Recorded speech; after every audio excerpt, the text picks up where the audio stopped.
In this episode, I'm going to be talking with friends about our experiences freediving with Orca in the Arctic.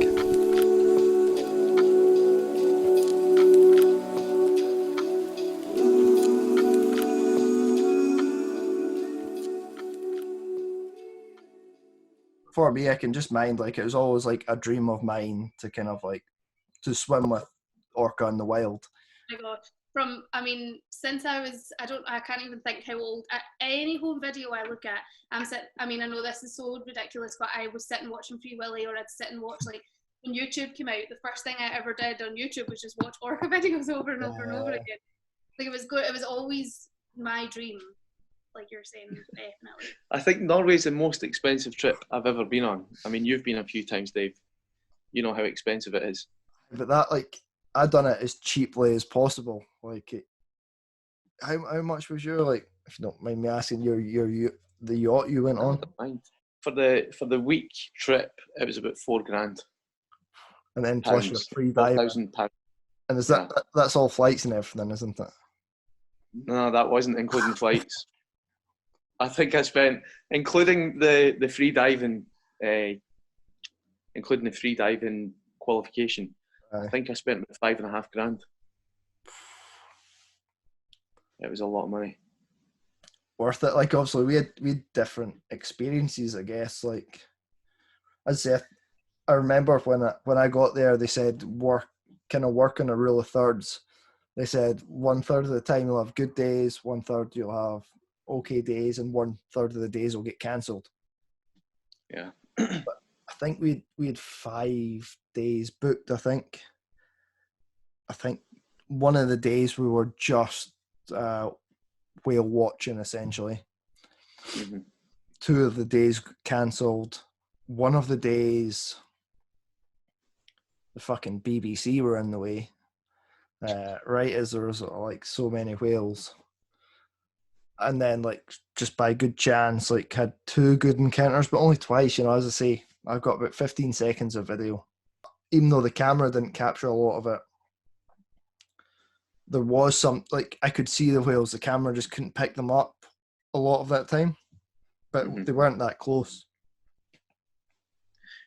You get to see them from a distance away quite a lot, but actually getting in the water when they're swimming past you, that's a hard bit. So it's a lot of, you're just kind of, they'll just tell you, right, jump. And then it makes it all worthwhile, just a glimpse. Yeah. You definitely see more on the boat than you do in the water if you're not in the right spot. So, like, obviously, if you don't jump off in the right area, you're going to see less. But we relied on people on the boat, and that was really helpful. Remember, they would shout, and they would tell you where to go, or they'd shout left or right. But it's so hard to swim in that. It's freezing. The pictures you show me of the Northern Lights is like the best I've ever seen. Like, from your pictures, like, I've never seen it like that. So I don't know if I've told you this. It was pretty much exactly like that. When we done it, we came outside, and the guy, he takes trips up to Svalbard, which is like the most northern part of Norway. Yeah, it's part of Norway, but it's an island. The captain guy, he goes up to Svalbard about 5 or 6 times a year, so he sees the Northern Lights as best as you'll ever see them. And he said to us, "What you've seen tonight," he said, "is probably one of the best Northern Light shows I've ever seen." He said, "And I've been doing this for 15 years." He said, "You've been really lucky to get what you've got tonight." And I think, that was one of the highlights of the trip. Obviously, the orcas were amazing, but the Northern Lights were just spectacular. And how long did they last for when you seen them? They came in waves. So the first wave lasted about 10 minutes, and then it went away, and then it came back, and it lasted best part of 45 minutes.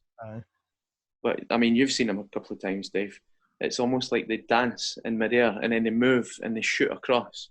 So what you see, like, in the background there, it almost looks like a cloud, but in reality, it's almost like light beams that just dance in midair.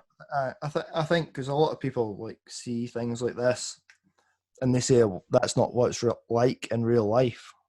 But I think it is. Like, if you get it that strongly, it completely is. That's what it is like in real life. Yeah. It was like somebody chucked a green grenade in the sky. It was like...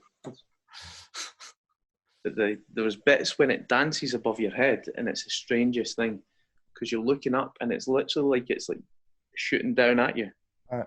Did you hear any sounds? We never heard any sounds, no. Someone told me like, sometimes you can hear sounds, and I wasn't quite sure. Like, I've never heard them, but I was never sure if that was right or not. It's actually it's a phenomenon, and that captain guy, he said you can actually hear it sometimes. I can't remember. It's been scientifically proven. I can't remember what it is, but yeah. Mental.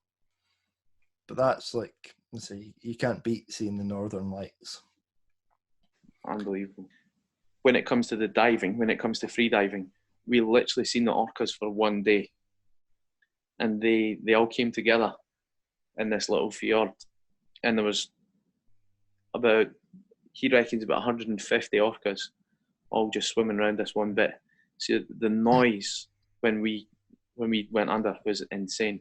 It was like they were screaming in your ear, and that lasted for about half an hour, and then they all swam off, and we got out of the water, and the tour guide said to me, he was like, I hate to tell you this, he said, but every year, he said, before they head back out to sea, they all get together, and it's almost like a little dance, a little celebration, and then they just leave.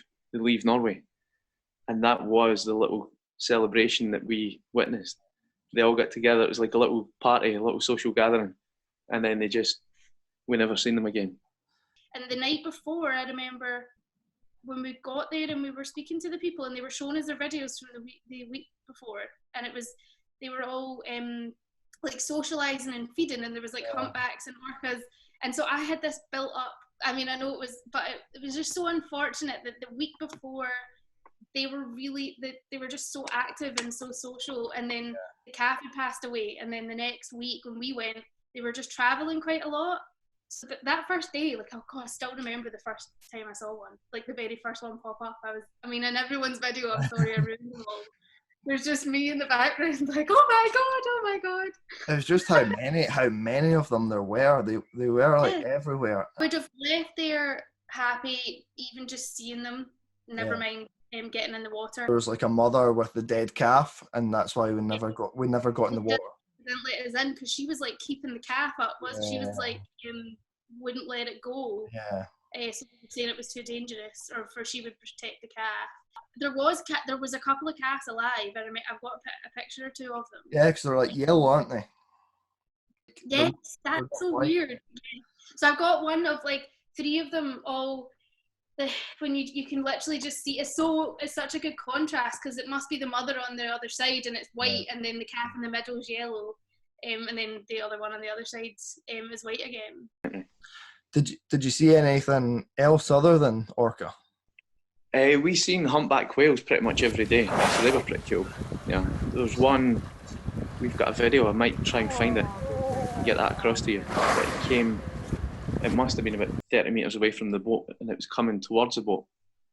And then somebody took a video, and it came up right next to the boat and just went. That was impressive. Did you see one in the water? We'd never seen one when we were in the water, because they're harder to see, because they literally just take a big deep breath and then go deep. So you only really see them when they're coming back up, because they come back up, you know this, they surface and they take 3 or 4 deep breaths, and then they go boom, straight down. So the only time you see them, and they can go down for 10, 15 minutes, the only time you see them is when they're coming back up to take a kind of rest. So it's hard to see them when you're in the water. It's more your luck, really. But the one thing I did see there was like seeing a fin whale from the surface. Fin whale, that would have been cool. So the fin whale is like that's the second biggest in the world, like only below the blue whale. Mm-hmm. And its body is literally like a submarine. It's just streamlined as anything.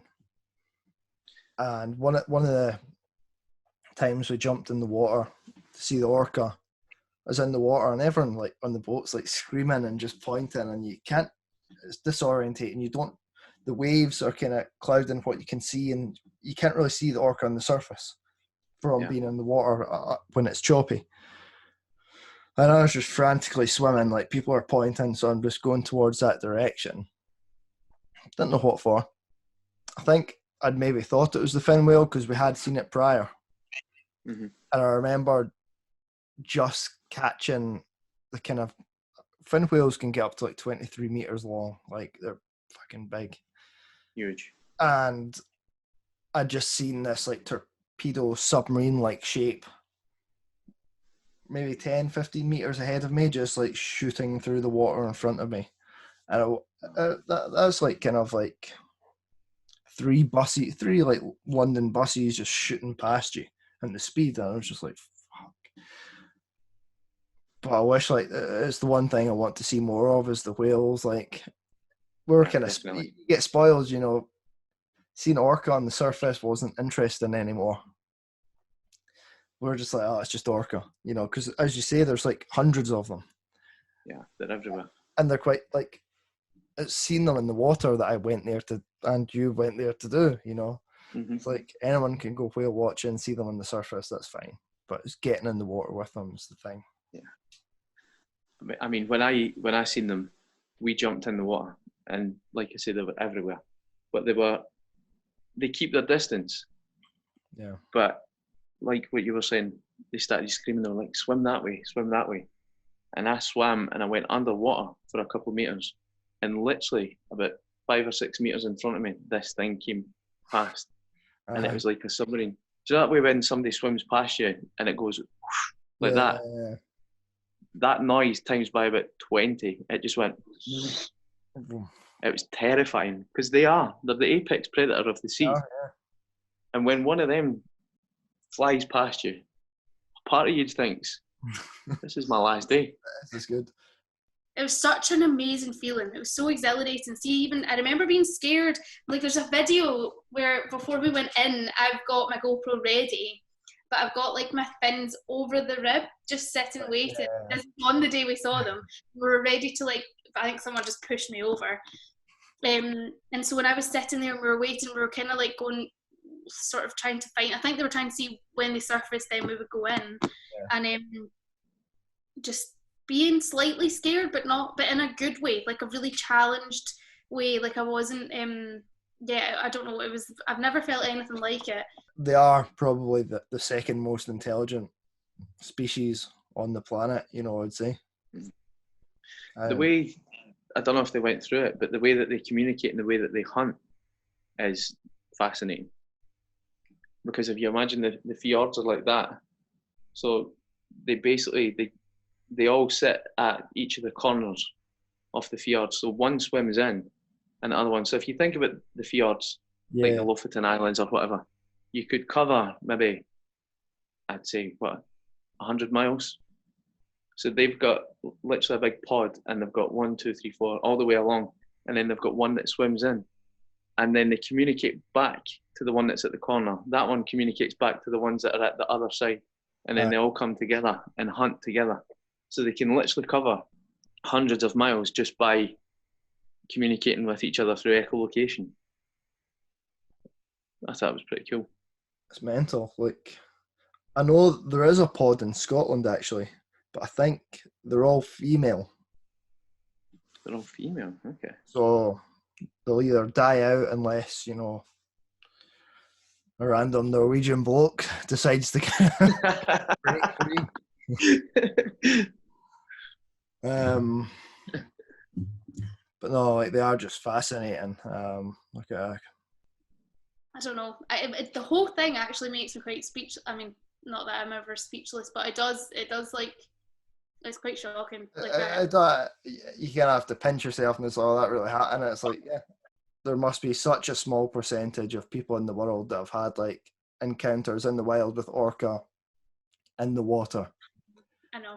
So I think we're all in a lucky group of people. It's like the whole thing was just such a cool experience. I've honestly never done anything like it, and I keep trying to sort of say to, I don't know, it's whenever I talk about it, I'm like, I get really carried away, like really, and I keep going and then